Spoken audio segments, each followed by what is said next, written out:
Deus pelo que feriu a Israel. Então disse Davi a Deus: muito pequei em fazer tal coisa. Porém agora peço-te que perdoes a iniquidade de teu servo, porque eu procedi loucamente. Falou, pois, o Senhor a Gade, o vidente de Davi, dizendo: vai e dize a Davi, assim diz o Senhor: 3 coisas te ofereço, escolhe uma delas para que te faça. Veio, pois, Gade a Davi, ele disse: assim diz o Senhor: escolhe o que queres, ou 3 anos de fome, ou que por 3 meses seja consumido diante dos teus adversários, e a espada de teus inimigos te alcança, ou que por 3 dias a espada do Senhor, isto é, a peste na terra, e o anjo do Senhor causem destruição em todos os territórios de Israel. Vê, pois, agora que resposta hei de dar ao que me enviou. Então disse Davi a Gade: estou em grande angústia, caia eu, pois, nas mãos do Senhor, porque são muitíssimas as suas misericórdias, mas nas mãos dos homens não caia eu. Agora vamos para o livro de Hebreus, irmãos, que é a segunda passagem, então. Hebreus capítulo 10, versículo 26 até o 31. Diz assim: porque se vivermos deliberadamente em pecado, depois de termos recebido o pleno conhecimento da verdade, já não resta sacrifício pelos pecados. Pelo contrário, certa expectação horrível de juízo e fogo vingador, prestes a consumir os adversários. Sem misericórdia morre pelo depoimento de 2 ou 3 testemunhas quem tiver rejeitado a lei de Moisés. E quanto mais severo o castigo, julgais-vos será considerado digno aquele que calcou aos pés o Filho de Deus e profanou o sangue da aliança, com o qual foi santificado e ultrajou o Espírito da graça? Ora, nós conhecemos aquele que disse: a mim pertence a vingança, eu retribuirei. E outra vez, o Senhor julgará o seu povo. Horrível coisa é cair nas mãos do Deus vivo. Amém? Meus irmãos, hoje eu quero então compartilhar uma mensagem que tem como tema caindo nas mãos de Deus. Irmãos, desde o primeiro momento que nós tomamos uma decisão pelo Senhor Jesus Cristo na nossa vida, a palavra, ela desde o primeiro instante nos convoca agora a vivermos o padrão do céu. Amém? Amém. O padrão da palavra de Deus.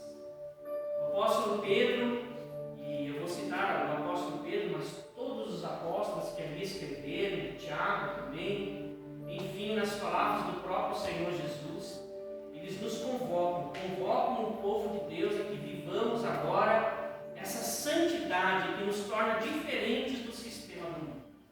Então, quando o apóstolo Pedro, na sua primeira carta, ele vai exortar os irmãos no capítulo 1, não lembro propriamente o versículo, ele diz assim, não vos amoldeis às paixões que vocês tinham anteriormente na vossa ignorância. Pelo contrário, segundo é santo aquele que vos chamou, sejam santos, pois ele tem dito na sua palavra: sejam santos, porque eu sou santo. Amém? Então nós, o povo de Deus, nós somos convocados pelo nosso Deus, que deixou na sua palavra, a que vivamos então agora um estilo de vida, um modo de viver diferente. Essa é a nossa identidade, diríamos assim, como povo de Deus separado. Porque, de fato, meus irmãos, nós somos um povo separado. Nós somos um povo que vive agora a palavra de Deus, os valores do reino de Deus.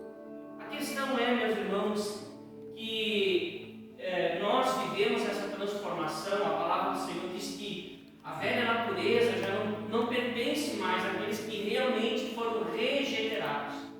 É aquilo que Paulo disse: aquele que está em Cristo é nova criatura, e as coisas velhas se passaram e tudo se fez novo. Então, o Senhor Jesus Cristo, Ele nos regenerou através do seu Espírito Santo. A palavra, ela foi vivificada. Essa palavra que, talvez para muitos é apenas um livro, mais uma vez que o Espírito Santo, Ele vivificou essa palavra e ela veio ao nosso coração e despertou-nos o desejo de entregarmos a nossa vida para Jesus.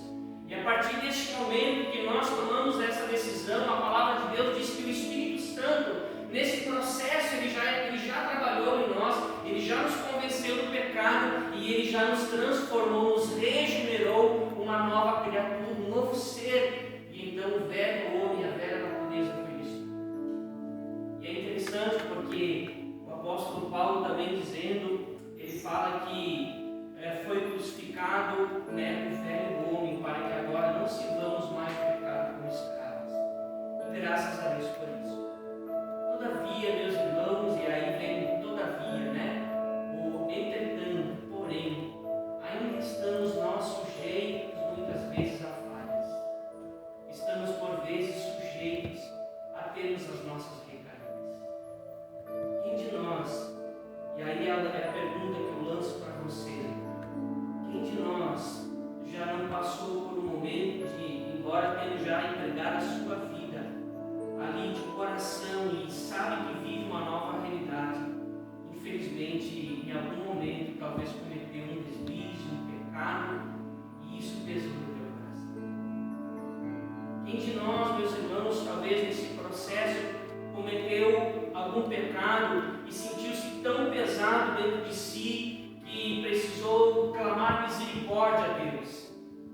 E é disso que nós queremos tratar nesta noite. Esses dois textos, meus irmãos, eles parecem contradizer, porque se de um lado o escritor aos Hebreus ele diz horrível coisa é cair nas mãos do Deus vivo, em contrapartida o Davi disse assim: prefiro cair nas mãos de Deus do que cair nas mãos dos homens. Como assim? É ruim ou não é ruim? É terrível ou não é terrível? Será que esses dois textos estão se contradizendo? Será que o que o escritor aos Hebreus fala, ele contradiz o que Davi tinha na sua percepção? Não, meus irmãos, eles não se contradizem, mas pelo contrário, eles complementam, eles se complementam e nos mostram que de fato, meus irmãos, o que Deus quer é que vivamos sim uma vida de santidade, porque Deus ele leva a sério essa questão a respeito de pecado e de santidade. Deus ele leva a sério. E essa palavra, ou pelo menos esses dois textos, vão nos ensinar, eu quero trazer para os irmãos algumas coisas que são extremamente importantes sobre a necessidade, de fato, de vivermos esta vida segundo o propósito do Senhor. Por isso, esse tema caindo nas mãos de Deus. Então, o que é que esses dois textos têm a nos ensinar? A primeira delas, meus irmãos, o primeiro ensino é que o servo de Deus, ele precisa vigiar. Um servo de Deus, ele precisa vigiar. Estávamos hoje, a Cintia e eu, estávamos lá enquanto, em casa e assistindo ali uma mensagem do pastor Ronaldo Lindório, e ele compartilhou a passagem da armadura de Deus, baseada em Efésios, no capítulo 6. E ali quando o apóstolo Paulo, orientando aos irmãos para que fossem se revestir de toda a armadura de Deus, para que possais suportar as ciladas, ali as setas inflamadas do inimigo.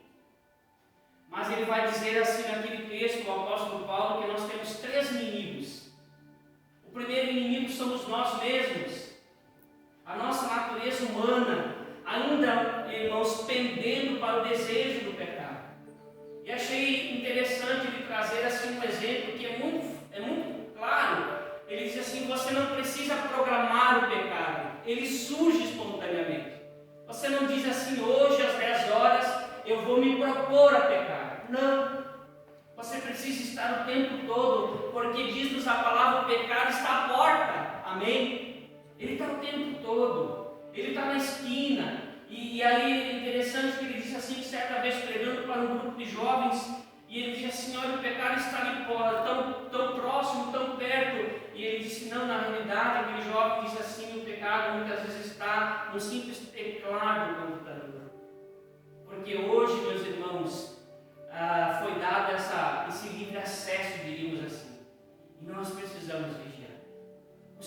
do inimigo, meus irmãos, é o sistema, é o mundo.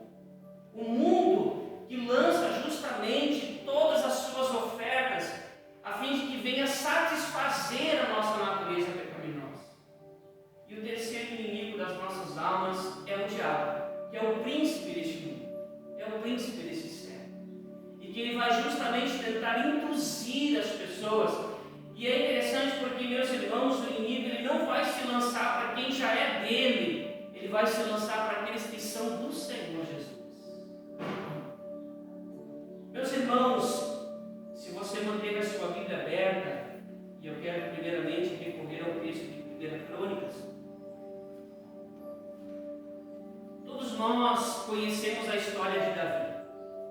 Davi, meus irmãos, é aquele cara que se destaca na história da palavra de Deus como um grande homem de Deus. Até hoje os judeus têm orgulho de ter tido um rei como Davi. Um dos poucos que teve a história que teve, antes mesmo de ser rei.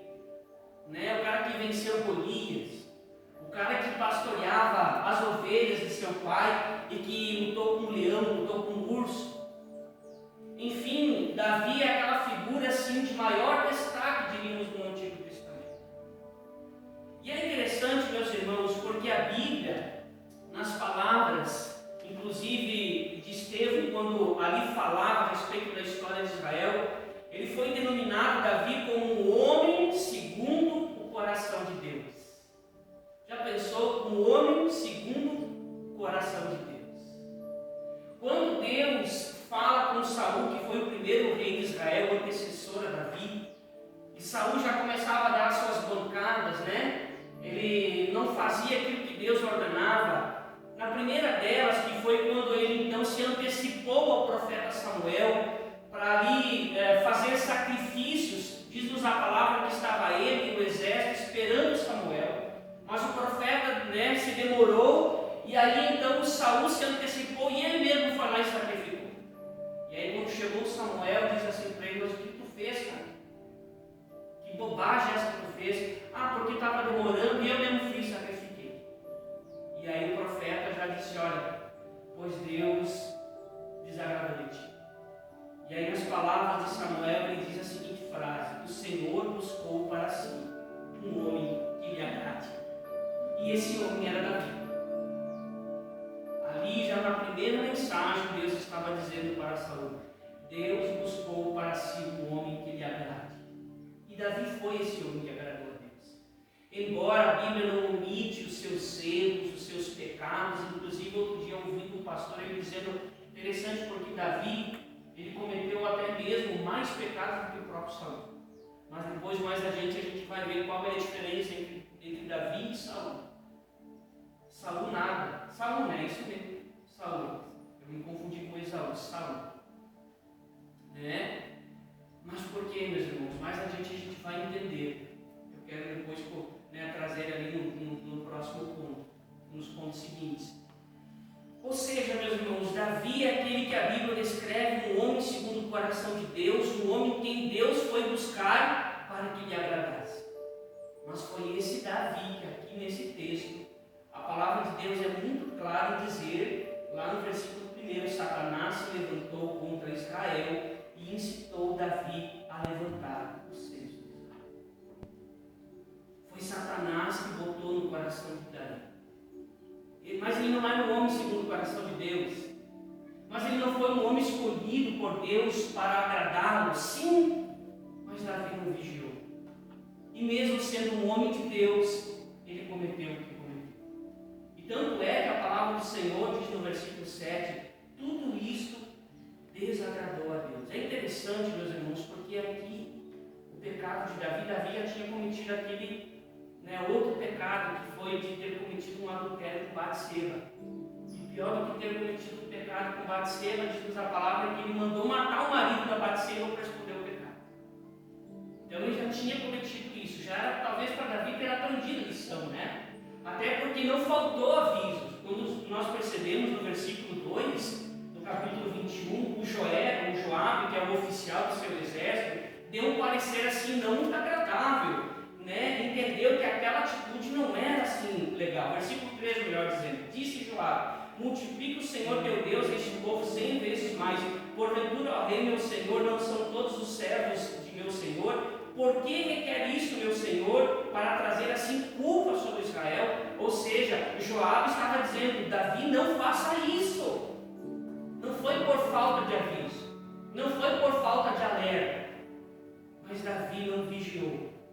É interessante porque a gente pensa assim: mas é errado praticar o censo, contar a população, contar quantos soldados tem?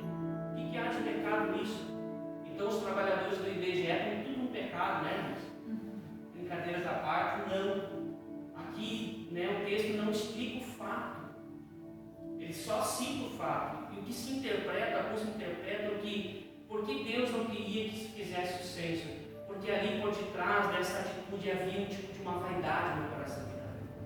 Davi estava vendo o seu reinado crescer, os territórios se expandirem, o seu exército se fortalecer, e isso encheu o seu coração de vaidade. E ele queria saber o tamanho da grandeza que ele tinha construído. E diz-nos a palavra que isso desagradou a Deus.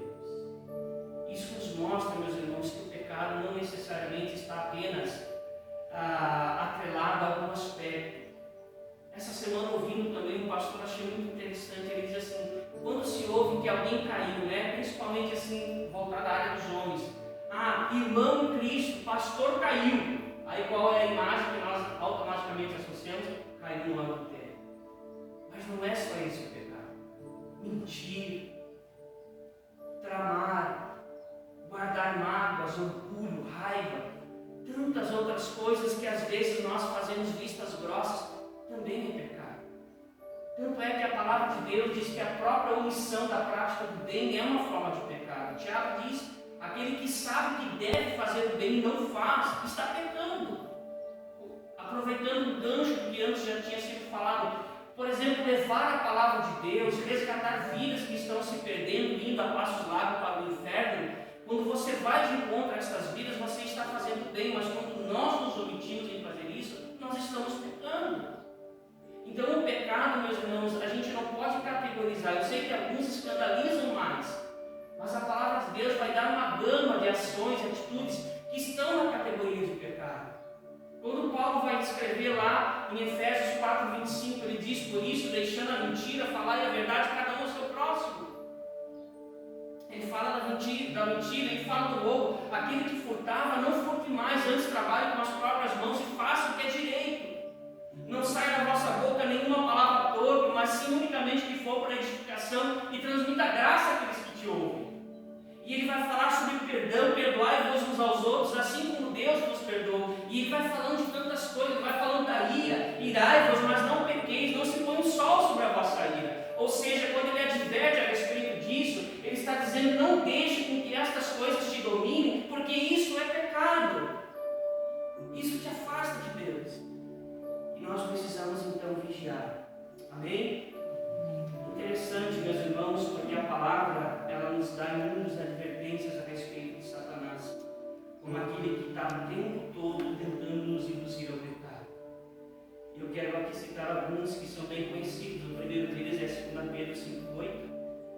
1 Pedro, agora acho que acabei, se não me engano, 1 Pedro 5:8, quando ele diz naquele versículo bem conhecido: serem sóbrios e vigilantes, porque Satanás, vosso adversário, anda ao redor como um leão que ruge, procurando alguém que possa tragar. Em Efésios 4:27, nesse mesmo texto que Paulo fala sobre não mentir, sobre não furtar, sobre não se deixar levar pela ira, ele também vai dizer: e não deis lugar ao diabo. Ou seja, meus irmãos, nós corremos o risco de dar lugar ao diabo no nosso coração.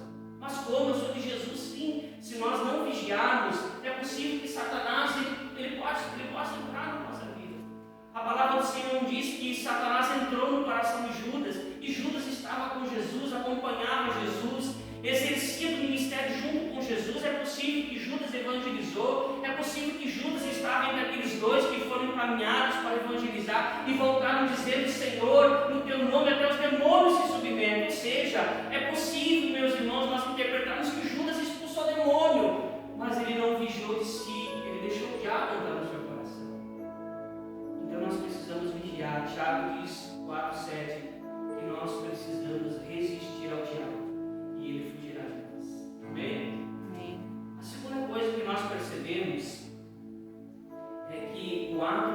pecado, ele fere a consciência do regenerado. Porque pior do que pecar, meus irmãos, eu não sei se você já viveu essa experiência, eu estou falando de mim, eu já vivi essa experiência. 20 anos e eu não tenho receio nenhum.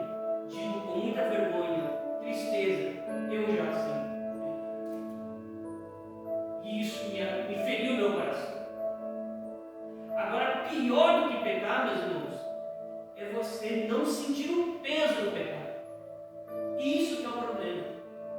É aquilo que o apóstolo Paulo lhe diz assim, daqueles que têm a consciência cauterizada pelo erro. E eu já citei um exemplo que certa vez eu lendo um livro, de um pastor que nesse livro diz que ele foi lá no rancho, lá no interior dos Estados Unidos, visitar um dos membros, e eles que estavam lá, e aquele membro estava com uma chaleira de café em cima, da chapa de fogão a lenha, aquela água borbulhava. E ele ofereceu um café para mim, também pegou um café para ele. E ele disse que achou interessante, porque aquele irmão, ele pegou e tomou aquele café como se fosse um café frio. E aí disse, na hora que ele entendeu o que é uma mente cauterizada pelo erro. Ele disse, por que aquele irmão não sentiu o calor do café? Porque a sua garganta, ele estava acostumado a tomar café quente. Então ele já nem sentia mais. E é assim, meus irmãos, que acontece quando a nossa consciência, ela está tão acostumada com o erro que ela já não sente mais ferida. E aqui, meus irmãos, embora Davi tenha pecado, mas quando ali ele sentiu-se confrontado, e é interessante porque na versão de Crônicas, ele diz assim, tudo isso desagradou a Deus pelo que feriu Israel. Nessa narrativa de Crônicas dá a entender que Davi, ele sente-se despertado, consciente do seu erro a partir do momento que Deus começa a ferir Israel. Ele deve ter percebido, opa, eu acho que eu fiz uma bobagem. Mas na versão, meus irmãos, dessa história contada no livro de 2 Samuel, capítulo 24, de 1 a 9, ali não diz que Deus se levantou para ferir Israel. Ali simplesmente diz que Davi sentiu bater o seu coração. Está bem nessas palavras. Lá em 2 Samuel 24, versículo 10. Davi sentiu bater no coração. E aí eu fui procurar versões na linguagem de hoje, e as Bíblias que têm essa versão na linguagem de hoje diz assim, que Davi sentiu a sua consciência pesar. Ou seja, ele sentiu, a partir do momento em que ele foi confrontado por Deus, a sua consciência pesou. Porque o Espírito Santo, meus irmãos, ele nos faz entender que nós pecamos quando nós pecamos. Então, meus irmãos, nós precisamos entender que servos de Deus, embora muitas vezes sujeitos ao pecado, mas quando nós pecamos contra Deus, a nossa consciência é atingida. Essa é a realidade do regenerado. Quando alguém não se sente incomodado com o pecado, essa pessoa ela precisa rever a sua conversão. O ideal é sempre nós termos a consciência limpa, amém? A consciência tranquila. É a melhor coisa que tem. O apóstolo Paulo, ele é um dos autores bíblicos, que ele usa muito dessa expressão ter a consciência tranquila, a consciência em paz. Ele vai, por exemplo, recomendar a Timóteo para que ele tenha uma consciência pura. O próprio apóstolo Paulo, trazendo de si testemunho da sua pessoa, ele vai dizer em duas passagens. Primeiro, lá em Atos 23, versículo 1, ele diz que tem procurado andar com boa consciência diante de Deus e dos homens. E lá no capítulo 24, 16, ele repete essa informação. Eu tenho procurado andar com boa consciência. Esse é o ideal. Eu e você a cada dia procurando andar com a nossa consciência em paz, com a nossa consciência tranquila. Mas quando a gente perde esse bip que nos alerta, que nos diz, conforme nos diz numa passagem, se eu não me engano, Isaías 30, e um dos versículos diz assim, quando você se desviar do caminho, para a direita ou para a esquerda, uma voz dirá para você, volte, porque este é o caminho. E isso é bom, meus irmãos. Isso é bom. Davi se difere de Saul, lembra quando eu disse? Não porque Davi ele era moralmente melhor do que Saul. Talvez Davi até tenha cometido mais pecados do que Saul. A diferença, como eu nessa semana ouvi Davi, na mesma proporção que ele pecava, ele voltava e não botava desculpa para os seus pecados. Quando confrontado, muitas vezes por profetas que Deus levantava para confrontá-lo do seu pecado, ele não dizia: pois é, mas eu pequei, mas sabe como é que é, né? Já pensou quando lá o profeta Natan chega para ele e diz: olha, você é o cara, né? Ele vai contar uma parábola, né? Em cima daquela parábola, né? Os irmãos, não vou entrar nos detalhes dessa parábola, mas para mostrar que Davi tinha cometido pecado. Aí Davi, quando percebeu que ele cometeu o pecado de ter cometido adultério com Batseba e matado seu marido, Davi não disse assim: ah, mas espera aí, mas ela estava lá tomando banho e ela me provocou. Não. Ele vai escrever o Salmo 51, que é um dos salmos mais conhecidos. Ele diz: Senhor, eu pequei contra ti somente eu pequei. Por isso tu és justo no teu julgar contra mim. Ele não vai botar desculpas, ele não vai dizer: ah, coitadinho de mim, ah, mas eu sou fraquinho, ah, eu sofri tentação. Não, meus irmãos. O servo de Deus, ele encara a realidade, ele é homem, ele é a mulher de Deus para dizer o suficiente: eu errei e eu estou com vergonha do meu pecado. E eu não quero botar desculpa em mais ninguém, eu quero apenas trazer para mim a responsabilidade de dizer: Senhor, eu pequei contra ti, e eu quero que o Senhor me perdoe, me regenera novamente, me limpa da minha iniquidade, limpa-me da minha imundície, limpa-me com o teu sangue. Amém? Amém. Porque a palavra do Senhor diz em 1 João 9: se pecarmos, se confessarmos os nossos pecados, Deus é fiel e justo para nos perdoar de todos eles. E para terminar, meus irmãos, o tempo corre, né? Agora vamos lá para o livro de Hebreus.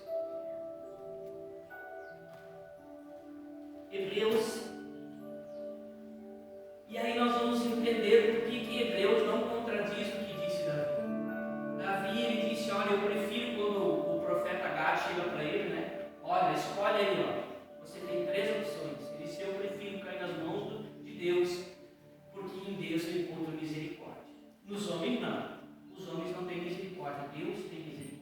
E de fato, quando a gente continua a leitura lá do texto, Deus chegou um momento que ele se arrependeu do mal e ele mudou para o anjo. Ele disse para o anjo: para. Deus teve misericórdia. Mas aquele pecado pesou, as consequências foram terríveis. Morreram 70 mil. Olha só as consequências, né, daquele pecado. Quando a gente vai para Hebreus, meus irmãos, é necessário entendermos todo o contexto da carta aos Hebreus. A gente não sabe quem é o autor aos Hebreus. Mas Hebreus, meus irmãos, não é aqueles livros assim espetaculares, é aqueles livros que a gente chama assim, do Novo Testamento apologéticos. É uma palavra que diz assim: apologia é o estudo de defesa da fé. E o escritor aos Hebreus, ele vai, desde o primeiro capítulo, ele vai pegar a pessoa de Jesus e o Evangelho, ele vai comparar com elementos lá do Antigo Testamento. Ele começa lá no capítulo dizendo assim: Jesus é superior aos anjos. Eles são criaturas a serviço de Deus. O Filho não. Jesus é Filho. Porque ninguém jamais ouviu da parte do Pai: senta-te à minha direita até que eu ponha os teus inimigos por estrado dos meus pés. Ou seja, primeiramente ele diz: Jesus é Filho. Depois ele compara Jesus com Moisés. Ele é superior a Moisés. Depois ele compara Jesus com a lei do Antigo Testamento. Jesus é superior. Ele compara com os rituais. Jesus é superior. Ele compara com os sacrifícios. Jesus e os seus sacrifícios são superiores. Ele compara com todo o sacerdócio, né? A lei do antigo sacerdócio. Jesus é superior aos sacerdotes. Enfim, Jesus Cristo é superior a tudo. O seu sacrifício é perfeito, ele é perfeito, tudo é perfeito. Amém? Amém. E aí então, baseado nisso, o capítulo 10 é como que um encerramento de todo esse argumento. E aí, em especial, quero citar aqui alguns versículos antes de propriamente nós escorrermos do texto ali no versículo 26. Lá no capítulo 10 de Hebreus, ele diz assim: que nós fomos santificados mediante o corpo de Jesus Cristo uma vez por todas. Ou seja, se o sacrifício de Jesus foi perfeito, nós, através do sacrifício de Jesus, fomos santificados. Diferente dos sacrifícios do Antigo Testamento, porque sangue de touro e bode não pode remover pecados, já dizia o escritor aqui aos Hebreus. Mas o sangue de Jesus nos purifica de todo pecado, nos santifica. Amém? Mais adiante, lá no versículo 14, ele diz assim: que porquanto com uma única oferta aperfeiçoou para sempre quantos estão sendo santificados. Nós somos santificados, nós somos aperfeiçoados. Hoje, meus irmãos, nós gozamos de uma bênção maravilhosa, a salvação. E como servos do Senhor, ele então diz no versículo 19 que nós temos livre acesso à presença de Deus. O Santo dos Santos é a presença de Deus, e isso por intermédio do sangue de Jesus Cristo. Lá no versículo 20 ele diz: pelo novo e vivo caminho que ele nos consagrou pelo véu, isto é, pela sua carne, e tendo um grande sumo sacerdote sobre a casa de Deus. Ou seja, nós somos santificados, aperfeiçoados, temos a salvação, o livre acesso na presença de Deus. E tudo isso foi dado a nós como presente. Diante disso, o escritor aos Hebreus diz assim: agora nós precisamos viver de acordo com esta verdade. E é por isso que na sequência ele diz: por isso nos aproximemos com sincero coração, em plena certeza de fé, tendo o coração purificado da má consciência e lavado o corpo com água. E ele vai discorrer os versículos seguintes, meus irmãos, até que então ele chega no versículo 26, que faz parte da leitura que nós iniciamos lá atrás. Quando ele então fala a respeito daqueles que vivem deliberadamente pecando. E aí existe uma diferença quando o crente, ele, embora sendo regenerado, ele acidentalmente, eventualmente, ele vai cometer pecado. Todavia, ele não é mais um escravo do pecado. E aqui o escritor, ele coloca bem claro: aqueles que vivem deliberadamente pecando, já não resta sacrifícios pelos pecados. Ou seja, eu e você somos convocados a viver esta santidade, para que nós não vivamos mais agora deliberadamente pecando como nós éramos no passado, como era a nossa vida no passado. Agora a nossa vida é uma vida diferente. E quais as consequências daquele que vive deliberadamente pecando? Por que não resta sacrifícios para aquele que vive deliberadamente pecando? Porque ele diz assim, meus irmãos, que na lei de Moisés morria sem misericórdia aquele que tivesse rejeitado a lei de Moisés. Mas quanto mais severo o castigo será considerado aquele que calcou aos pés do Filho de Deus, profanou o sangue da aliança e ultrajou o Espírito da graça. Ou seja, aquele que vive deliberadamente pecando, meus irmãos, ele está profanando o sangue da aliança, calcando aos pés do Filho de Deus e ultrajando o Espírito da graça. Em outras palavras, ele está desprezando, ele está considerando sem valor o sangue de Jesus e ele está insultando o Espírito da graça. Para esses, diz-nos a palavra do escritor aos Hebreus: horrível coisa é cair nas mãos de Deus Todo-Poderoso. Então, meus irmãos, nós somos convocados a viver esta vida de santidade. É uma guerra sem fim que vai ser até o último dia da nossa vida. Mas precisamos pedir para que Deus nos dê força, que Deus nos conceda sentimento de temor em nosso coração. Porque as tentações, elas não vão parar, elas vão continuar todos os dias. Todos os dias. Às vezes, meus irmãos, é cansativo. Eu falo isso de mim. Às vezes, meus irmãos, você tem vontade de dizer: Senhor, me leva de uma vez. Porque o tempo